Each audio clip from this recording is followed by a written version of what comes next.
हमारी सरकार ने स्पष्ट रूप से यह बात कही थी बिजनेस एडवाइजरी कमेटी में भी कि ऑपरेशन सिंदूर के ऊपर खुली चर्चा के लिए सब तैयार हैं। हमें विश्वास है कि विपक्ष भी इसमें सहयोग करेगा। ऑपरेशन सिंदूर भारत के इतिहास के और विश्व के, मैं कहूंगा कि जो स्ट्रेटेजिक ऑपरेशंस का एक अभूतपूर्व ऑपरेशन है। मुझे लगता है भारत की लोकतांत्रिक प्रक्रिया के बारे में बार बार अपमानित और लांछित करने के बयान दिखाते हैं कि हमारे विपक्षी दल सत्ता पाने की बौखलाहट में किस सीमा तक जाने को तैयार है। देखिए, निरंतर चुनाव हारने के बाद देश की संवैधानिक संस्थाओं की गरिमा कम करने की कांग्रेस की 3 पीढ़ी पुरानी आदत नहीं बदल रही है। अभी हम लोगों ने आपातकाल के 50 साल पूरे किए। 50 साल पहले भी कांग्रेस की यही मानसिकता थी कि इंदिरा जी का यह कहना था कि चुनाव की प्रामाणिकता इस आधार पर तय होगी कि मैंने चुनाव जीता या नहीं। भारत के इतिहास में इकलौती प्रधानमंत्री इनका चुनाव न्यायालय के द्वारा अवैध घोषित हुआ। और आज 50 साल बाद राहुल गांधी जी की यही मानसिकता है कि चुनाव की प्रामाणिकता का पैमाना यह होगा कि हमने चुनाव जीता या नहीं। मुझे लगता है तकनीकी आधार के ऊपर राहुल गांधी जी को जवाब देना चाहिए कि महाराष्ट्र में 1 लाख पोलिंग बूथ थे, आपके कितने बूथ एजेंटों ने उस समय शिकायत की थी।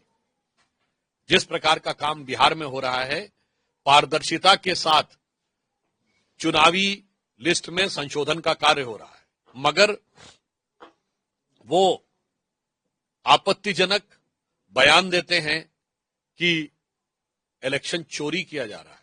मैं स्पष्ट रूप से विनम्रता और दृढ़ता के साथ कहना चाहता हूं, कांग्रेस पार्टी और इंडी गठबंधन के दल विदेशी घुसपैठियों के द्वारा भारत के लोकतंत्र पर डाका डालने की कोशिश कर रहे हैं। मैं पुनः कह रहा हूं, कांग्रेस पार्टी और इंडी गठबंधन के दल विदेशी घुसपैठियों के दम पर भारत के लोकतंत्र और चुनाव पर डाका डालने की कोशिश कर रहे हैं। और इसलिए जिन जिन इलाकों में विदेशी घुसपैठियों की संख्या सर्वाधिक मानी जाती है या विगत कुछ वर्षों में और कुछ दशकों में सबसे बड़ा परिवर्तन हुआ है, वहीं पिछले लंबे समय से चुनावों में इंडी गठबंधन के दल लगातार जीतते आ रहे हैं। इसलिए यह विषय सिर्फ चुनाव का नहीं, राष्ट्र की सुरक्षा और देश की अस्मिता का भी है। इसलिए राहुल गांधी जी आज जो मुद्दा उठा रहे हैं, वो मुद्दा दर्शाता है कि राष्ट्र की सुरक्षा और राष्ट्र की अस्मिता की कीमत पर भी सत्ता में पाने की छटपटाहट उनके मुंह से बौखलाहट बन के इस ढंग के आपत्तिजनक बयान के रूप में सामने आती है। दूसरा, कल पार्लियामेंट में ऑपरेशन सिंदूर के ऊपर भी डिस्कशन होगी, तो देखिए, हमारी सरकार ने स्पष्ट रूप से यह बात कही थी बिजनेस एडवाइजरी कमेटी में भी कि ऑपरेशन सिंदूर के ऊपर खुली चर्चा के लिए सब तैयार हैं।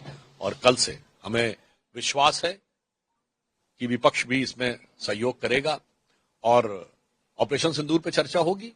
ऑपरेशन सिंदूर भारत के इतिहास के और विश्व के, मैं कहूंगा कि जो स्ट्रेटेजिक ऑपरेशंस का एक अभूतपूर्व ऑपरेशन है। इसमें जहां एक तरफ भारत की सेना का शौर्य और स्वाभिमान आसमान पे दिख रहा है, वहीं भारत के सेना के शौर्य और भारत की अस्मिता का अपमान करने के लिए विपक्ष के दावे भी बहुत, उनके अरमान भी बहुत छलांग मार रहे हैं। मगर मुझे लगता है डिबेट देखने के बाद, संसद में चर्चा देखने के बाद देश की जनता को स्पष्ट रूप से सत्य का आभास हो जाएगा। डिबेट होगी या कल विपक्ष फिर विरोध करेगा? हम आशा करते हैं कि कल से इसकी सामान्य चर्चा होनी चाहिए, क्योंकि देश का संसद चर्चा करने के लिए होता है, हंगामा करने के लिए। तेजस्वी बोलते हैं कि बहिष्कार करेंगे हम चुनाव का। मुझे लगता है कि इस प्रकार की बातें वो इसलिए कर रहे होंगे कि शायद उन्हें लग रहा होगा कि हार अवश्यंभावी है। जैसे ऑन द लाइटर नोट में कहूं कि अगर कोई बच्चे स्कूल में एग्जाम दे रहे हो, पता चले फ्लाइंग स्क्वाड आने वाला है परीक्षा सेंटर पे, तो जिसके पास पर्ची होगी उसे पता रहेगा कि मेरे पास तो नकल की पर्ची पकड़ी जानी, उसके बाद क्या कहेगा, मैं एग्जामिनेशन हॉल से बाहर जा रहा हूं। अब अगर इस ढंग का विचार है तो वो हो सकता है, मगर मुझे लगता है भारत की लोकतांत्रिक प्रक्रिया के बारे में बार बार अपमानित और लांछित करने के बयान दिखाते हैं कि हमारे विपक्षी दल सत्ता पाने की बौखलाहट में किस सीमा तक जाने को तैयार है।